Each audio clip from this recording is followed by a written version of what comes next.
Deep. Thank you. And now more comedy. And now here she is. Can I tell the quick story, the Alio story that I was going to tell? So I was going to call Alio, got a little late. She had to go to bed because she, G-rated comedian. No, I'm just kidding. But anyway, no, it just was late that night. And I felt awful because I said, please stay, and then she just had to go. She didn't get on the stage. So I get on Facebook, and I look up Alio. We're already friends, but I'm just like, where is she? Alio. And I find her, comedian, Alio, and I write to her, and I said, I'm so sorry that I didn't get you on the stage, Alio. And she goes, well, I wasn't even in New York, but thank you. And I write back, no, at Gainesville. Remember yesterday? You were there, I was there. She goes, well, I'm in Ireland. And I'm like, what the fuck? And I got on Google and found out there's an Irish Alio who's a fucking screenwriter, like me, weirdly enough. And she's done, weirdo Irish things. And I'm going to sue her for you. I'm getting myself an Irish attorney with red hair, and I'm going to sue her ass, and then you and I are going to split the money. I'm very good at international lawsuits. I don't know if you read the paper or not. I'm just telling you. Ladies and gentlemen, with all due respect to Ireland, the real Alio. Give her a round of applause. I promise I won't tell that story every day. No, that's so funny. Okay. Alio, come on now. Hi. I'm the other Alio. No. It's so good to see you guys. I'm happy to be. Oh, come on, buddy. I know. Is your donker okay? Yeah, that chair kind of hit you in the donker. You should get that looked at. You want to look at it? Thank you so much for the offer. I'm all donkered out. He already sold me some ecstasy, so I'm good. What is that? He sells ecstasy out of his hat. Yeah, Did you take it? yeah, I didn't get it, so. What was it like? Was it yummy? What is ecstasy? MDMA. It's a form of methamphetamine. It's a form of methamphetamine. Just makes you euphoric. I feel like I'm exposing how lame I am right now. It's just like chiclets. You can get the same experience It's like doing art chiclets. for about 3 days or maybe 1 day. Well, if you take two and It makes all your cows feel like a snake. Okay, there's an act that's going to happen. No, Tom, I'm learning so much. This is good. That's what we do. Sorry. I'm feeling cultured. Thank you. Sorry. Yeah. No. Oh, let me log back into where my jokes are. I wrote this joke today. Tell me if it's funny or not. Okay? So, my boyfriend confided in me the other day that had I had an Audi belly button, that he would have never dated me. How do you guys feel about that? Support group to help you. You only like Ennies? I want to do that everything. That's so funny. He doesn't like belly buttons. He doesn't like belly buttons. You can't do shots out of an Audi. That's so fucking funny. No, he said, if you would have had an Audi belly button, I would have never dated you. And I was like, that's a fucking bold statement for a dude who gets any penis anytime it's 65 degrees below. Yeah. I mean it. I pulled it out on February 2nd, Groundhog's Day. It saw its shadow. Do you know what that means? Spring's not coming. And neither am I. No.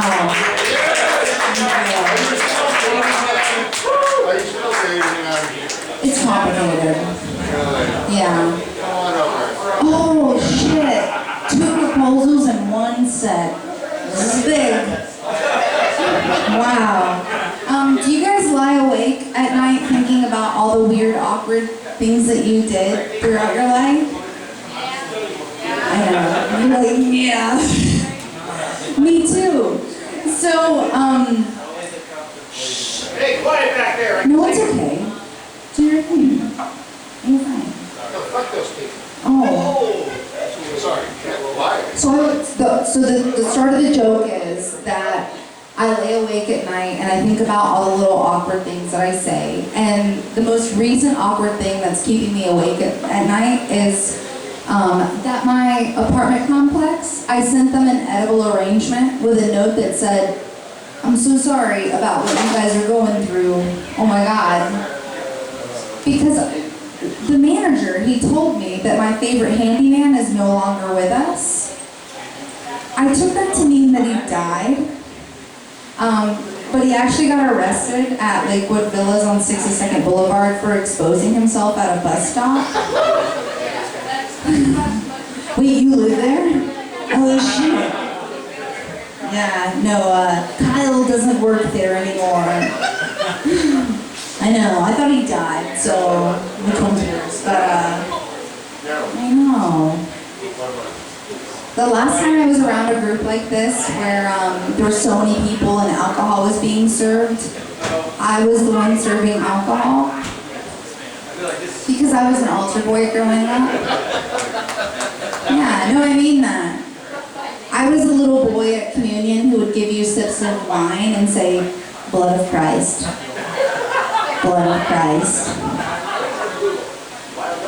And it's not entirely weird that I did that and had a vagina. It's mostly weird because my mom and dad are both atheists.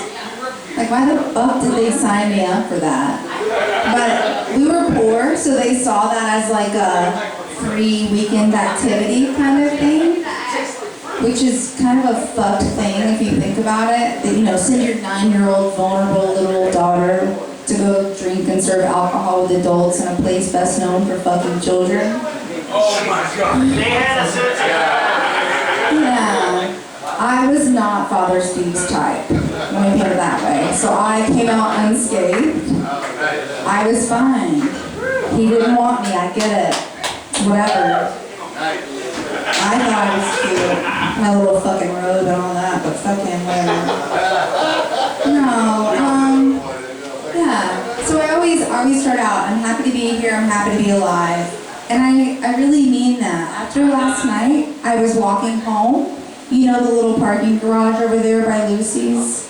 Yeah, you guys know the one. And a guy yelled at me and he said, "Hey, bitch."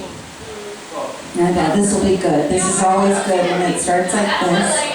He said, "Hey, bitch, give me a ride home." I said, "Oh, no thank you. Appreciate the offer." And he said, "I bet you have third world titties and a hairy bush. Fuck you." Which is fucking funny. That's funny. Like, good for him. He made that up on his own. But it doesn't hurt that bad if it's partially true. Yeah. You know? Yeah. Yeah. That's what I was wondering. Hairy bush is redundant. First and foremost, hairy bush is redundant. I don't like that one. But third world titties, I identify with that. Right? These boobies have seen poverty. They watched 9/11 on TV. They were electrocuted in 2005 during Hurricane Katrina. That's a true story. It is.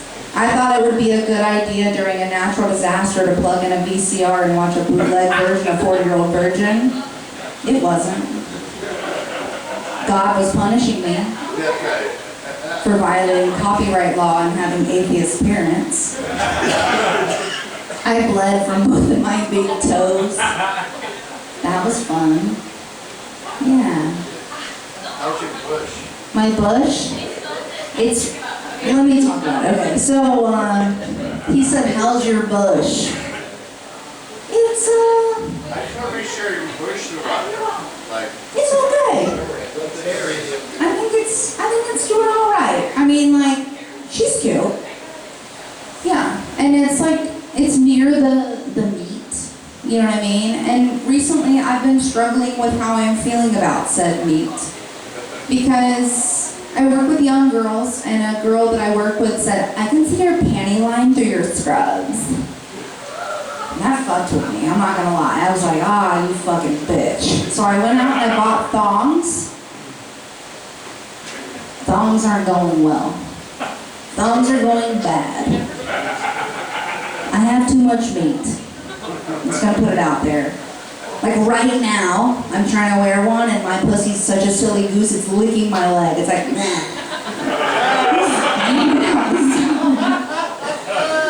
And, yeah. Stop. No,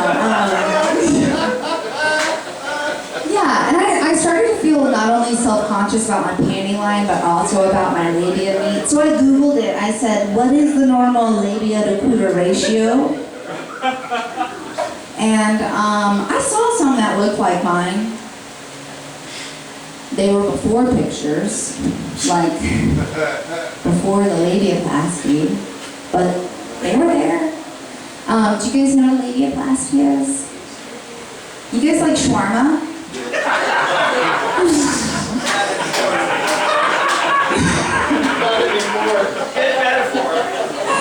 Yeah, so like a male plastic surgeon looks at your meat and he goes, ah, no. And then he Drizzles tahini on it. Good heckle! After he drizzles tahini, he makes you feel awful about yourself. Yeah, the last thing I want to tell you, I got also heckled for. Squirt isn't real. Thank you so much for your time. I appreciate that.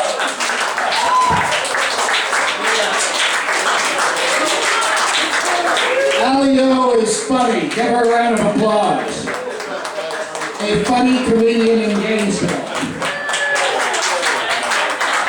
By the way, squirt is a real thing. It's a soda. And I used to drink it after I fell out of love with Fresca. The reason I fell out of love with Fresca was from a joke that a comedian did where she said it tightened up her junk if she poured Fresca on it with a little lemon. I'll let you figure out which comedian it was. One of the greatest. Joan Rivers is the answer. But I didn't drink Fresca. I laughed a lot at that joke, but I didn't drink Fresca anymore. I moved to Squirt. And then I discovered the University Club. All right, the comedy continues. Ladies and gentlemen, please, oh wow, we did the pack. All right, a new comedian here at the Tabernacle. If he's still here, I hope he is. The one and only, I'm getting to you, you're next.